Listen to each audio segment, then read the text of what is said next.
VOC atau Kongsi Dagang Belanda ini didirikan pertama kali pada tanggal 20 Maret 1602.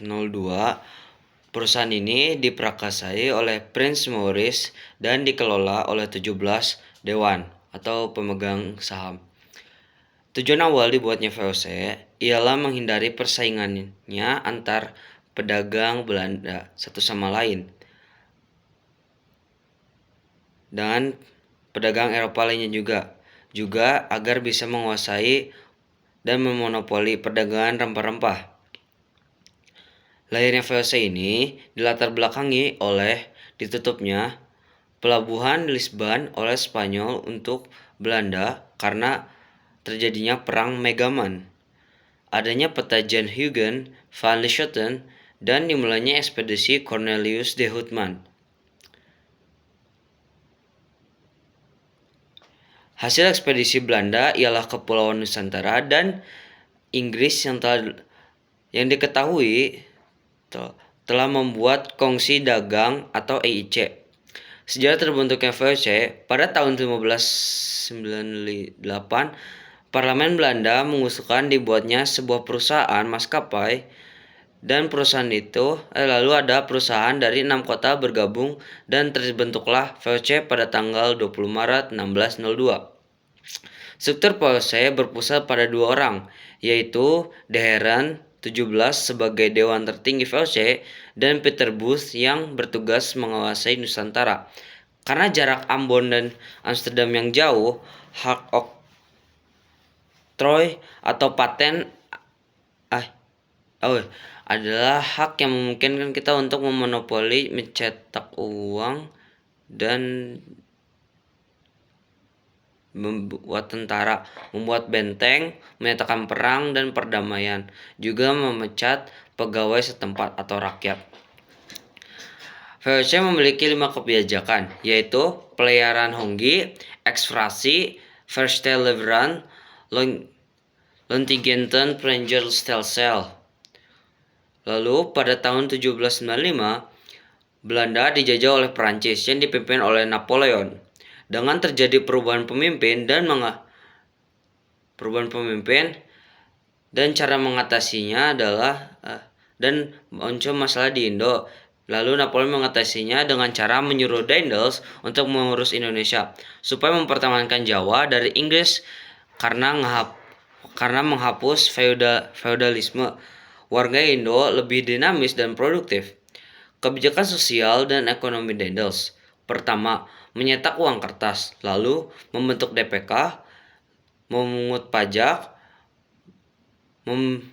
menanam lebih banyak tanaman mahal atau tanaman yang dijual mahal di global. Lalu warga Indonesia harus memberi hasil pertaniannya. Oleh Daendels hanya memerintah selama 3 tahun. Lalu digantikan oleh Johnson dengan tugas yang sama. Lalu, pada 4 Agustus 1811, Inggris menyerang Batavia dan menang. Lalu terjadilah perjanjian Tuntang. Lalu, mulai 18 September, Batavia dipimpin oleh Raffles. Dengan memimpinnya Raffles, dia memiliki prinsip yaitu dihapusnya perbudakan dan penyerahan. Lalu, bupati sebagai pemungut pajak juga diberhentikan. Lalu Daendels memiliki sistem sewa tanah yang baru, yaitu ada 3 syarat. Petani harus menyewakan tanah pembayaran, harus dilakukan dengan tunai, dan harga sewa tergantung kondisi tanahnya. Ada juga beberapa hal positif dari kepemimpinan Raffles, yaitu yang pertama adalah dibuatnya sebuah buku berjudul History of Java. Lalu diangkatnya kembali Sultan Sepuh menjadi Sultan Yogyakarta.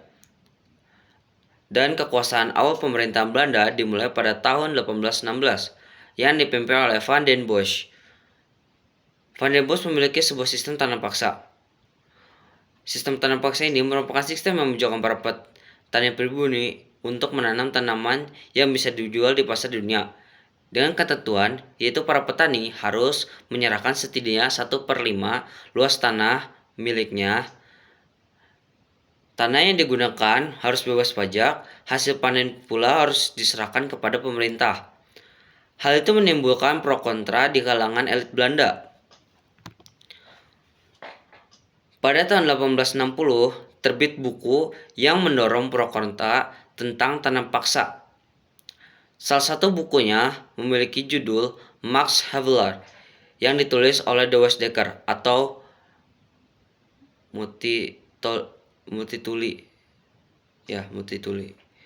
Multatuli. Lalu tanam paksa dihilangkan secara bertahap lalu digantikan dengan usaha swasta. Meskipun usaha swasta tetap menyiksa para penduduk. Lalu politik terbuka. Politik terbuka adalah kebijakan politik di mana perekonomian Indonesia mulai terbuka. Supaya perekonomian terdorong, kebijakan di politik pintu terbuka diantaranya yaitu yang pertama, sistem tanam paksa dihapuskan. Yang kedua, perekonomian diserahkan kepada swasta atau usaha swasta. Yang ketiga, pemerintah kolonial hanya sebagai pengawas saja. Yang keempat, ditandai dengan keluarnya undang-undang agraria dan undang-undang gula.